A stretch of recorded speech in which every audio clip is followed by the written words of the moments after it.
అదే RTV app వార్తల్ని క్షణాల్లో చదివే అవకాశం ఉంటుంది. ఒక న్యూస్ పేపర్, ఒక టెలివిజన్ ఛానల్ మీ చేతుల్లో ఎప్పుడూ ఉంటాయి. గత 3 రోజులుగా ఉమ్మడి కర్నూలు జిల్లాలో కురుస్తున్నటువంటి భారీ వర్షాలకి మొత్తం జనజీవనం స్తంభించిపోయినటువంటి పరిస్థితి ఉంది. పంట పొలాలు నీట మునిగాయి, చెరువులను తలపించేటువంటి పరిస్థితులు కనిపిస్తున్నాయి.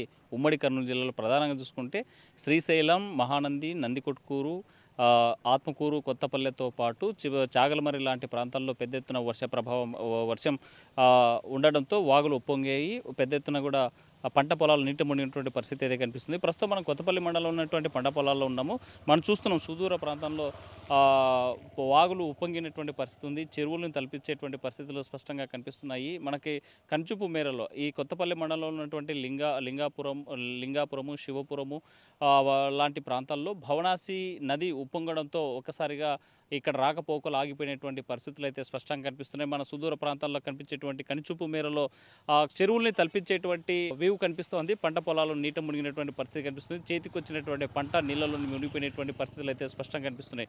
ఒకవైపు మొక్కజొన్నతో పాటు వరి, అదేవిధంగా పత్తి, వేరుశెనగ, మినుము, ఇతర పంట పొలాలు కూడా చేతికి వచ్చినటువంటి పంట ఈరోజు ఈ వర్షంతో నీట మునిగినటువంటి పరిస్థితులు అయితే కనిపిస్తున్నాయి. ఈ నేపథ్యంలోనే రైతులు ఆవేదన వ్యక్తం చేసేటువంటి పరిస్థితులే కనిపిస్తున్నాయి. చేతికి వచ్చిన పంట వేలాది రూపాయలు పెట్టుబడులు పెట్టి సాగు చేసినటువంటి పంట ఒక్కసారిగా వచ్చినటువంటి గత 3 రోజుల నుంచి కురుస్తున్నటువంటి వర్షాలకి నీటిలో మునిగిపోయినటువంటి పరిస్థితులు ఆవేదన వ్యక్తం చేసేటువంటి పరిస్థితి అయితే కనిపిస్తున్నాయి.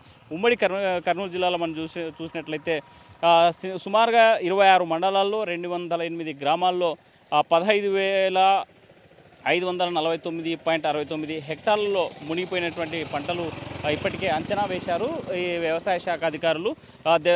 ప్రధానంగా చూసుకుంటే మొక్కజొన్న 8,454 హెక్టార్లు, పత్తి 3,111 హెక్టార్లు, అదే కంది 1,691.79 హెక్టార్లలో పంట నష్టం జరిగినట్లు ప్రధానంగా కనిపిస్తుంది. అయితే ఇప్పటికే అంచనా వేస్తూ ఉన్నారు. గత 2-3 రోజుల నుంచి వ్యవసాయ అధికారులు పంట పొలాలకు వెళ్తూ ఉన్నారు. అక్కడ ఉన్నటువంటి పంట నష్టాన్ని అంచనా వేసేటువంటి ప్రక్రియ అయితే కొనసాగుతుంది. మరోవైపు చేతికి వచ్చినటువంటి పంటను ఈ వ్యవసాయ మార్కెట్లకు తీసుకెళ్లి అమ్ముకుందామనేటువంటి రైతాంగానికి మాత్రం అక్కడ సరైనటువంటి వసతులు లేక వచ్చేటువంటి వర్షాలకి నిల్వ ఉంచుకునేటువంటి గోడన్స్ లేక పంట నీట మునిగిపోయేటువంటి పరిస్థితులు కూడా మన ఎమ్గూడూరులో ఉన్నటువంటి వ్యవసాయ మార్కెట్లో చూస్తాం. వేరుశెనగ పంట అంతా కూడా అమ్ముకుందామని ఆ వ్యవసాయ మార్కెట్కు తీసుకెళ్తే ఈ వర్షంలో తడిసి ముద్దైనటువంటి పరిస్థితులు స్పష్టంగా కనిపిస్తున్నాయి. ఏదేమైనా రైతాంగాన్ని ఆదుకునేందుకు ఒకవైపు ప్రభుత్వ అధికారులు రంగంలో దిగారు.